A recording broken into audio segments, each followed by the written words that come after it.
there are certain businesses like this also maybe where the investor will think, is the real business scalable? Or suppose you are an investor in this business, how would you scale this business? Simple.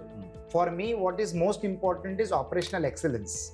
Whenever I'm investing into a business, there has to be operational excellence. So another thing very interesting what I observed is, when a business is completely profit oriented, but still the capital of the business owner is still stuck in the business. So how can we handle these kind of situations? What is the solution?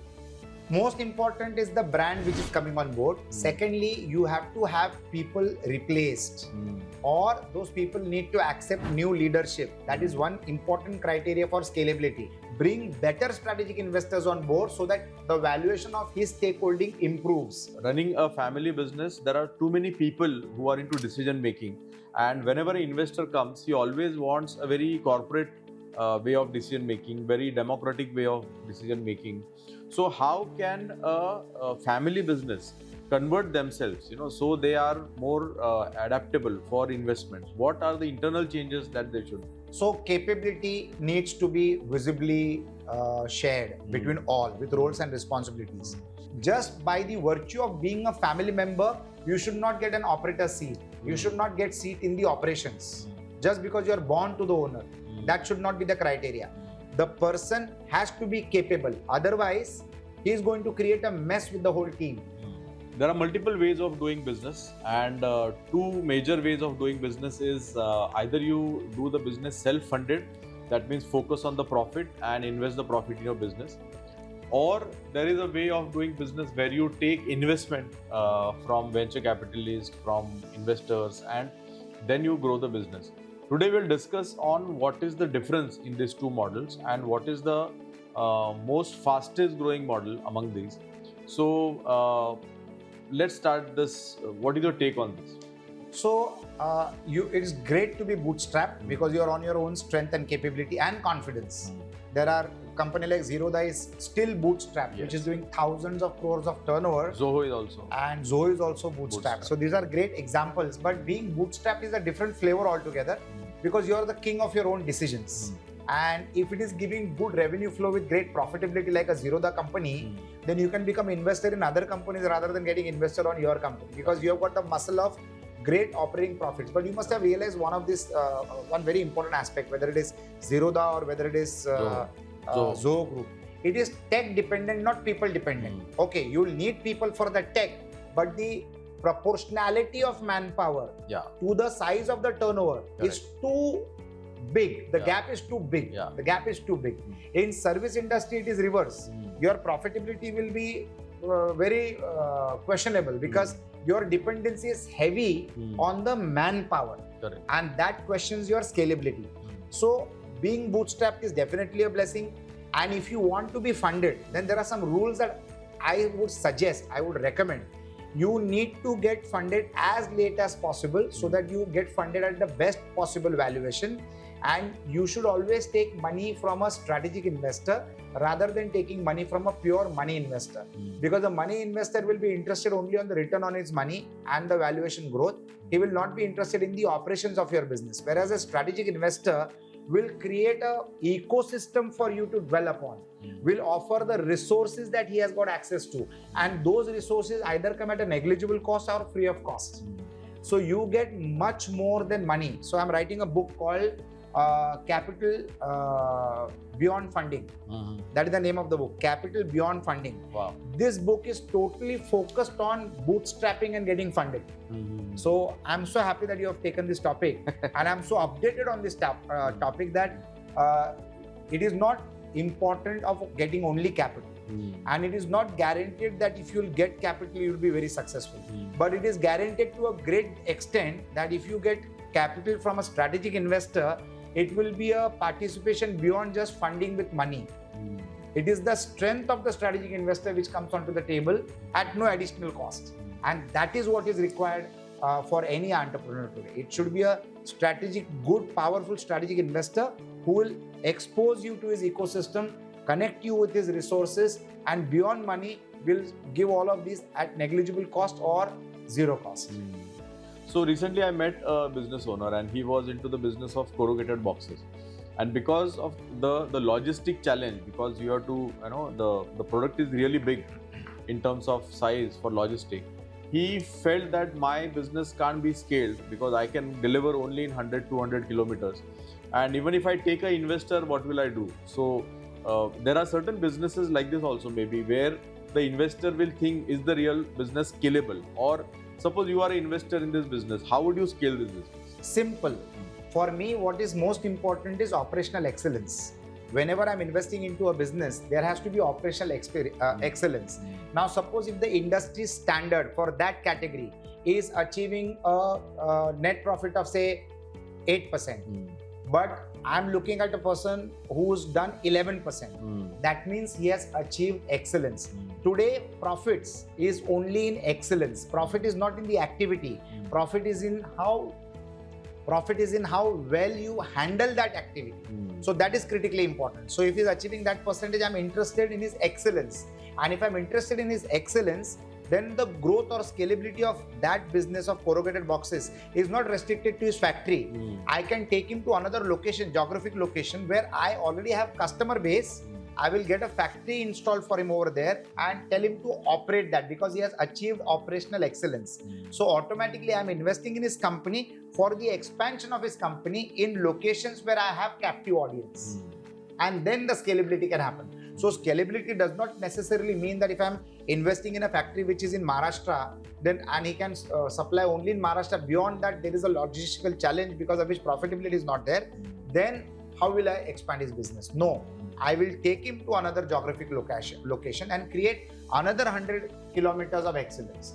Then take him to the third location and create another 100 kilometers of excellence. So this is how I'll expand that particular business. So this is my sharing from a investor's perspective. Strategy. But from a investee's perspective, suppose somebody is wanting to get investments, he should not think, what will I do, because my growth is limited to this 100 kilometers. So what should I do? No, that is not your limitation.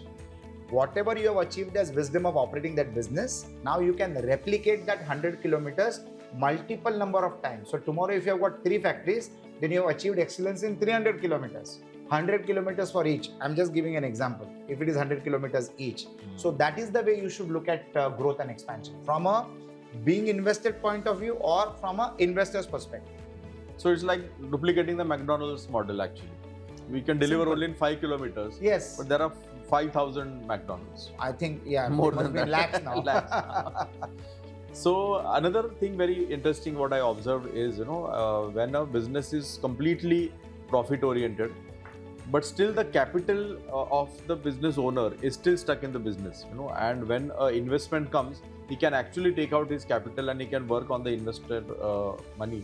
But the challenge is when a business is operating for 10-15 years, he has old people or he has people who are working with him for 10-15 years. And I think that becomes a challenge. Wherever I've seen investment happening, over a period of 1 or 2 years after the investment, most of the top leadership have left the organization, and because the new systems come in. So how can we handle these kind of situations? What is the solution?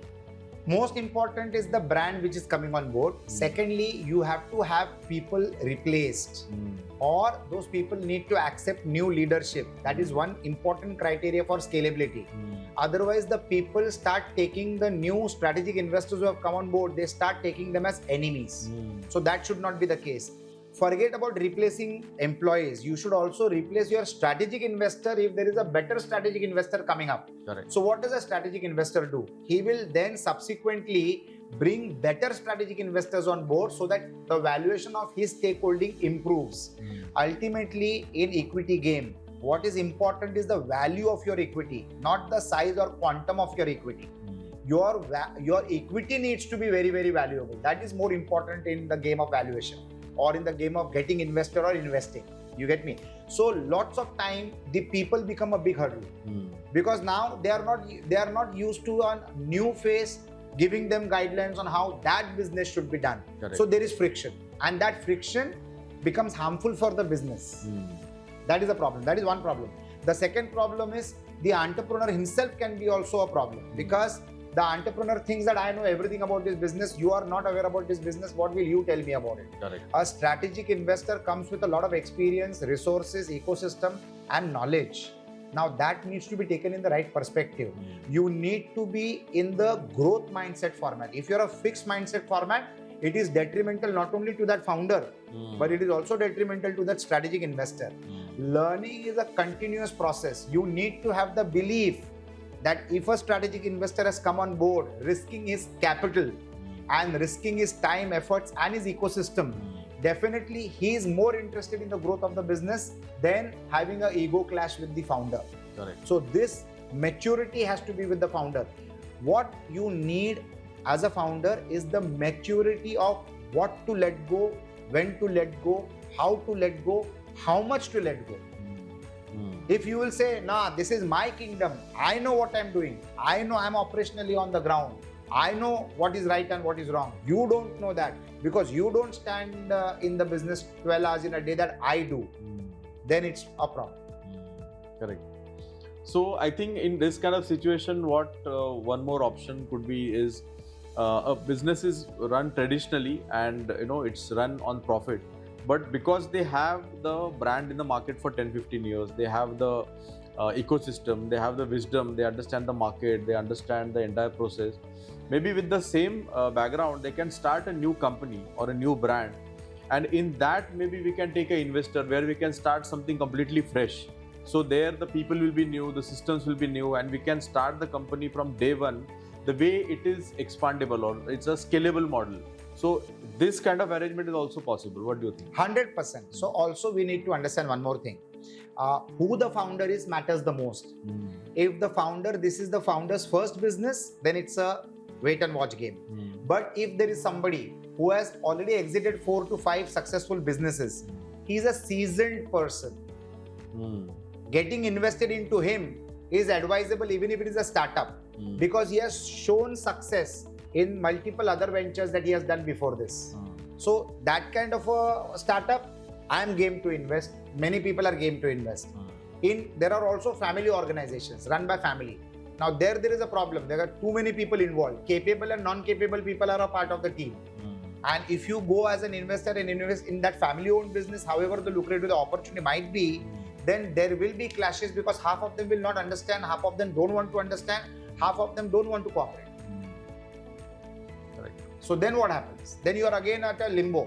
It is detrimental for both sides, for the people who are getting the investment and for the person who's also investing.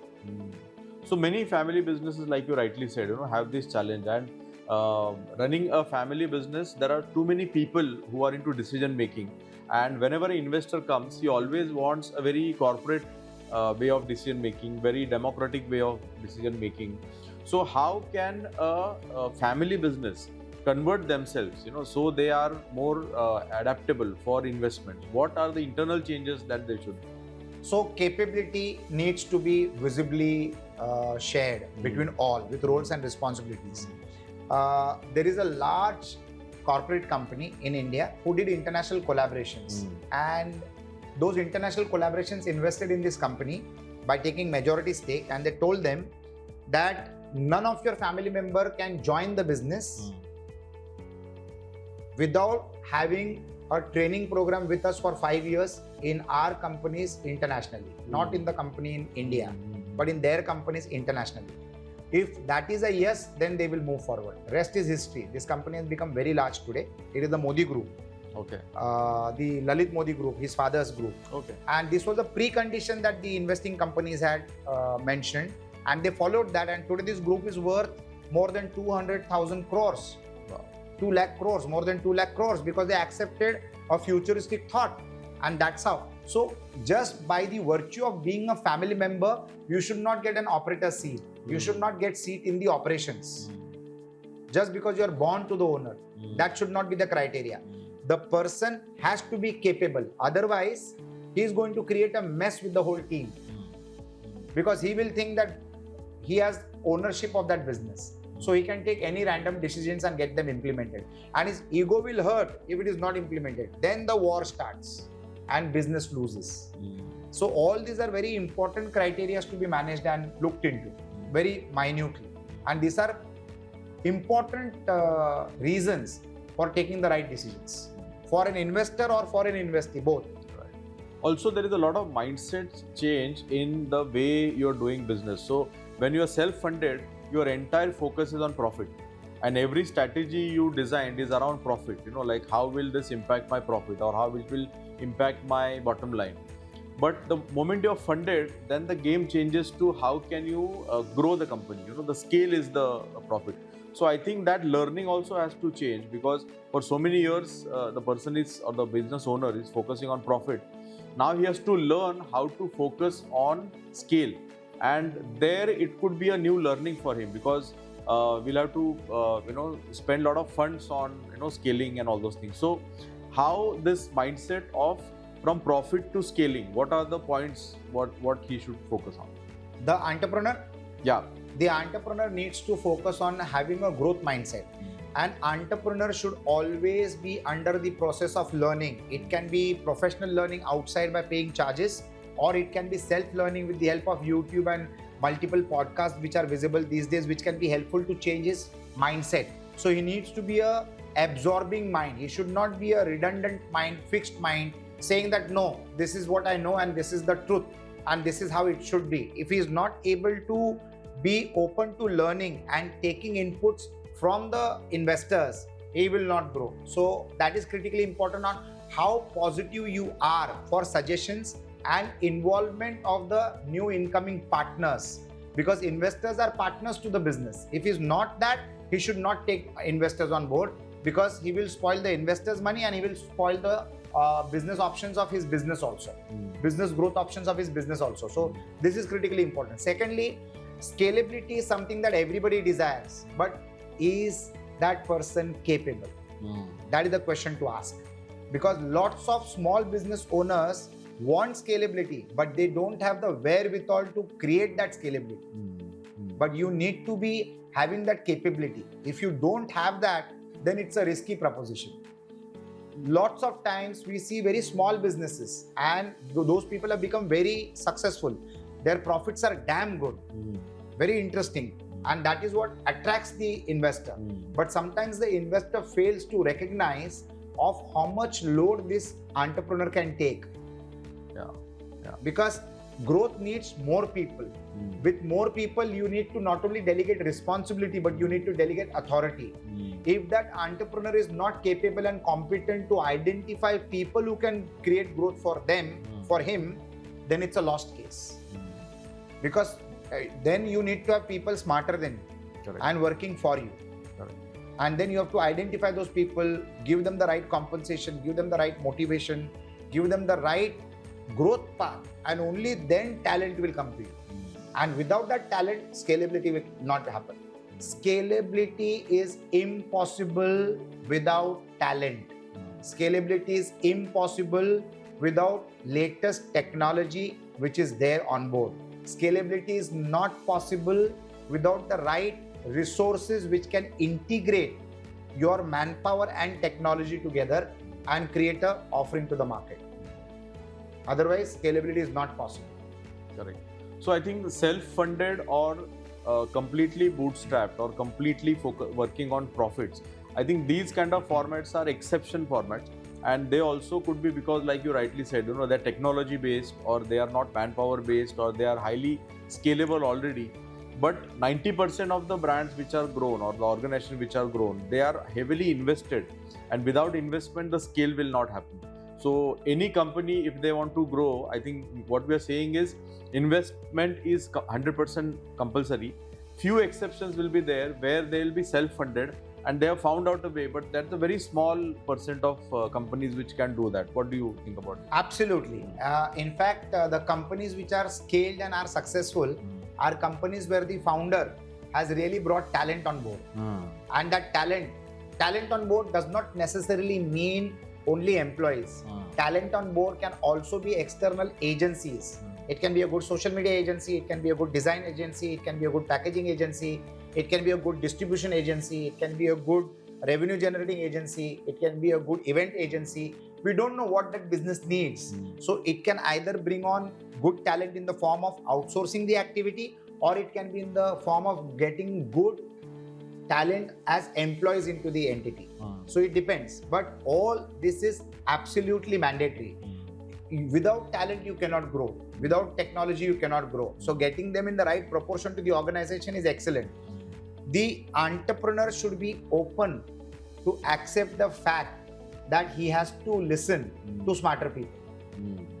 That smarter people can be the new talent on board. The smarter people could be the investors on board. It can be anybody, but you need to listen to them, not hear, listen. There's a difference, a lot of difference. Yeah, there is a lot of difference. Sometimes people only hear, they don't listen. Yeah. So, I was speaking to somebody and I made a very, different statement, and the reaction of the business owner was very unique. So I'll share that. I said, that the times have come that your product and service is not the product. Your company is the product. Earlier, we used to make profit by selling the product. Now we'll have to make the profit by selling the company itself. Yes. And people are so emotional about that company. People are so emotional about their brand, that I have built this, and they actually get connected to the company as their kids. It's like, this is my baby. And when we say that you have to dilute this or you have to sell this company, that emotional pressure is too much on them, and maybe that is the reason they are not getting that opportunity of creating wealth. What do you think about this? Absolutely. There are people who are satisfied, they restrict themselves. There are people who are scared to expand or to bring investors on board because they cling to their brand, they cling to their resources, they cling to their own family operating that particular business. They don't want new decisions, newness, new strategies, new geographies. They don't want that. So they limit themselves and they remain small. And I think they like the ownership also, 100% ownership. They like the 100% ownership also. But now a lot of people want growth. There are more people wanting growth than people wanting to have 100% control on themselves. Yeah. Like I always keep saying, I just said also, it is not the quantum of the equity you own. It is the value of the equity that you own that matters the most. Yes. You might be having 1% of a company which is 3 lakh crores and that 1% is 3,000 crores. Correct. Or you might be having 100% of the company, but the value of the company is 1.5 crore. There is a nice statement I'll share. Having 100% grape is, if you compare of having 10% of a watermelon. Yes. You will have more juice in 10% of watermelon than 100% of a grape. Absolutely. That's the point. Absolutely. And this is what entrepreneurs should realize. So I would always recommend people that scalability and growth is a different way of living altogether. It's a lot of fun because you are scaling up your product and services to the whole society. That should be your aim. To do that, what are the steps that you need to take as an entrepreneur? Just jot it down. Whatever points you could pick up from our conversation, whatever points you can pick up from similar conversations, that can become your route map or roadmap. And then you need to venture into the market and bring the right investors on board, strategic investors on board who gel with you, and then bring the right talent on board. Because once you get capital, you also need to bring on talent on board and then have the business growing big time.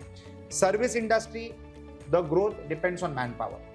Product industry, the growth depends on machinery, technology, multiplication, customer acquisition, stuff like that. So you need to define and decide which category you fall into.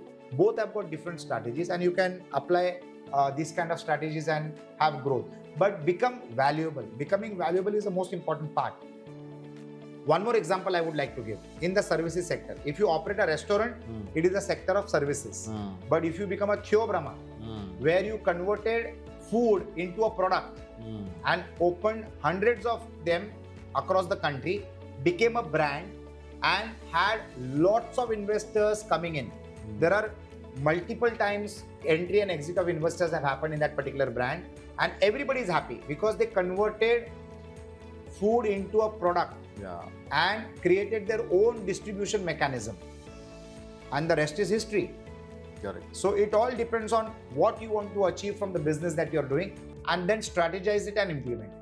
Great. I think this was a fantastic discussion on whether you should be completely profit-oriented, self-funded, bootstrapped, or you should go for an investment and go into a scalable business.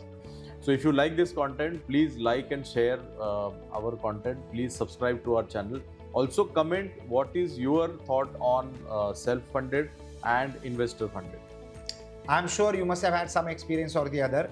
Whatever you have achieved in this kind of a line of activity, whether you have been invested or you want to get invested or you are an investor.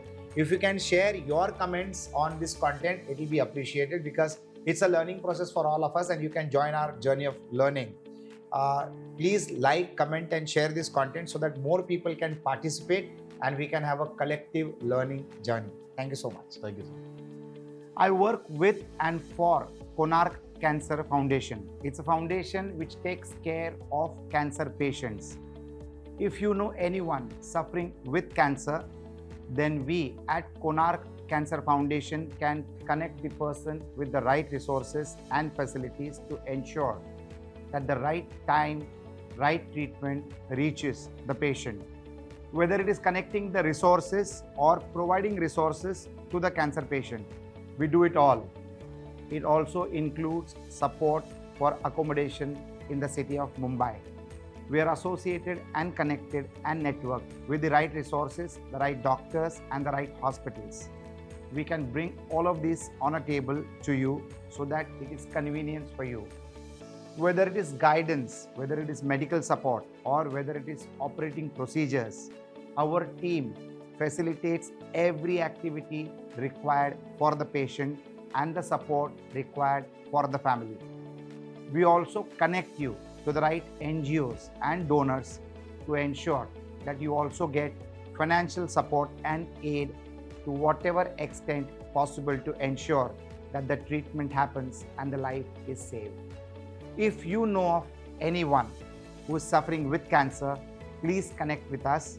The details are mentioned in the content below.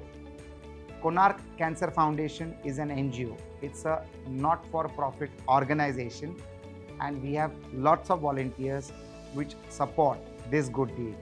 So get in touch with us and help us to save lives. You too can be a part of this movement. Konark Cancer Foundation. Thank you so much.